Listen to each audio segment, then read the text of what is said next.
नमस्कार, मैं Julie Tiwari daily news channel में आप सभी का स्वागत है।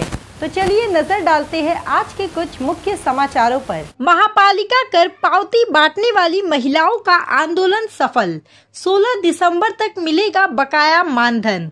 उल्लासनगर महानगर पालिका के टैक्स विभाग में पिछले कई वर्षों से मालमत्ता कर पावती वितरण का काम करने वाली लगभग 200 बचत समूह की महिलाएं जून से अक्टूबर 2024 के मानधन के लिए भुगतान में विलंब होने से नाराज थी।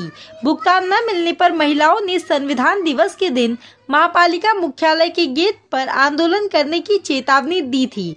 समय पर भुगतान न होने के कारण महिलाएं संविधान दिवस पर पालिका गेट के सामने एकत्रित हुई और उन्होंने अपने हक के लिए जोरदार आंदोलन शुरू किया। महापालिका प्रशासन ने आंदोलन रोकने का आग्रह किया, लेकिन महिलाएं लेखी आश्वासन की मांग पर अड़िग रही। इसके बाद पूर्व नगर सेविका अंजलि साड़वी, पूर्व नगर सेविका वसुधा बोड़ारी और कांग्रेस अध्यक्ष मनीषा महाकाड़े ने टैक्स विभाग के प्रभारी उपकर निर्धारक व संकलक विजय मंगलानी से चर्चा की। प्रशासन ने आश्वासन दिया कि महिलाओं का बकाया मानधन 16 दिसंबर तक अवश्य जारी किया जाएगा। अंजलि साड़वे ने कहा कि महानगर पालिका में महिला आयुक्त और महिला अधिकारी होने के बावजूद महिलाओं के संविधान दिवस पर अपने हक के लिए आंदोलन करना पड़े, ये बेहद दुर्भाग्यपूर्ण है। आंदोलन के दौरान उपस्थित सभी महिलाओं ने संविधान की प्रस्तावना का वाचन भी किया। महिलाओं की एकजुटता और दृढ़ता से आंदोलन को संपन्न किया। नेता म्हणून आलेली नाही, मी एक सामान्य महिला आहे आणि महिलांच्या हक्कासाठी बोलणं आणि भांडणं हा आमचा अधिकार आहे। आज संविधानाच्या दिवशी आम्हाला आमच्या हक्काचे पैसे मिळत नसले ही किती लाजिरवाणी गोष्ट आहे। बचत गटातील बायका ह्या पाण्या पावसात टॅक्स बिल वाटली, त्यांना असं रोज असं रिपोर्ट मागायचे की ह्या टायमाला रिपोर्ट आलाच पाहिजे। मग तेव्हा तुम्ही रिपोर्ट मागायचे, तेव्हा तुम्ही आम्हाला बरोबर म्हणजे दबाव आणायचे की द्या रिपोर्ट। आणि आज पैशाची गरज आहे आम्हाला 1.5 वर्षापासून, तर आज काय बोलतात फाईल वरती गेली। कधी पण आम्ही भेटायला जर आलो फॉलोअप साठी फाईल वरती गेलेली आहे, अधिकारी बदली झालेले आहेत। आता आम्ही परत नव्याने फाईल तयार करतोय, अशी उदाहरणं भेटतात आम्हाला।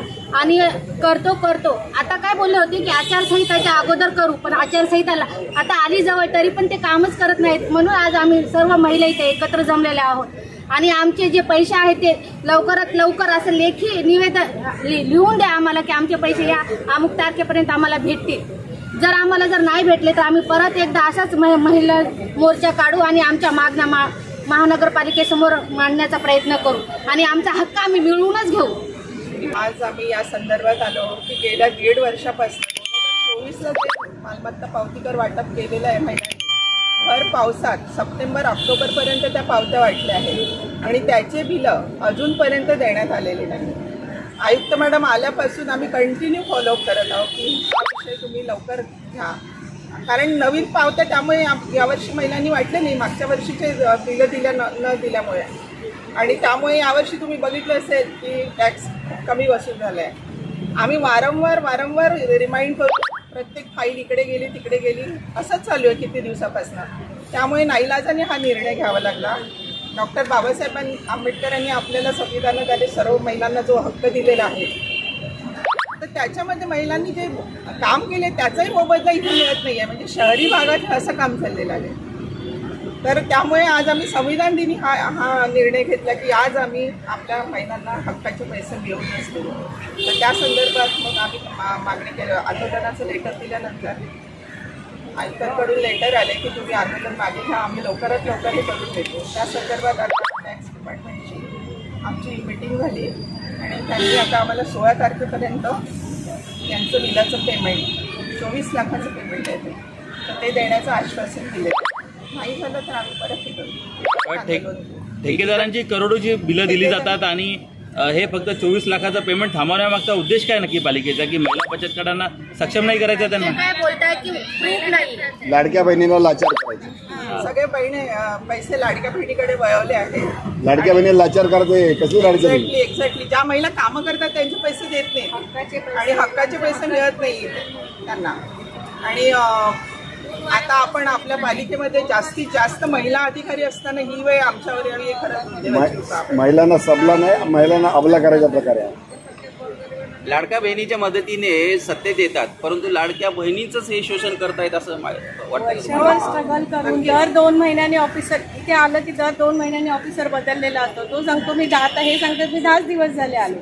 अरे ठीक आहे, तुम्ही 10 दिवस, पण आम्ही 1.5 वर्षाच्या अगोदर काम केलेलं आहे ना, सगळं रेडी आहे तुमच्याकडे, फक्त फाईल वर ठेवायची. 15 तारखेच्या आत जर पेमेंट झालं नाही तर आम्ही हे आंदोलन परत खूप मोठ्या प्रमाणात होईल. मोठ्या हे प्रमाणात. फक्त संविधान आहे, संविधानाच्या दिवशी करू नका म्हणून सकाळीच फास्ट स्पीड पोस्टने लेटर आलं. त्यांनी पहिले लेटर दिलं होतं, पण त्याच्यामध्ये त्यांनी वेळ दिला नाही आम्हाला. परवाच लेटर पाठवलं होतं मला, पण त्याच्यामध्ये काही मेन्शन नव्हतं की या तारखेपर्यंत देण्यात येईल, म्हणून मी ते लेटर ऍक्सेप्ट केले नाही. आज स्पीड पोस्टनी पाठवलं. आम्हाला आता 12:30 वाजता लेटर मिळालं आणि मग म्हटलं ठीक आहे, चर्चा करून आपण हा प्रश्न सोडवूया. आयुक्त मॅडमजी यामध्ये उदासीनता दिसतंय का? नक्कीच. पहिल्याच दिवसापासून त्या महिला असून देखील त्या महिलांच्या विरोधात आहेत का? तो आज के लिए बस इतना ही। कल फिर मिलेंगे इसी समय इसी चैनल पर। तब तक के लिए मुझे दीजिए इजाजत। धन्यवाद।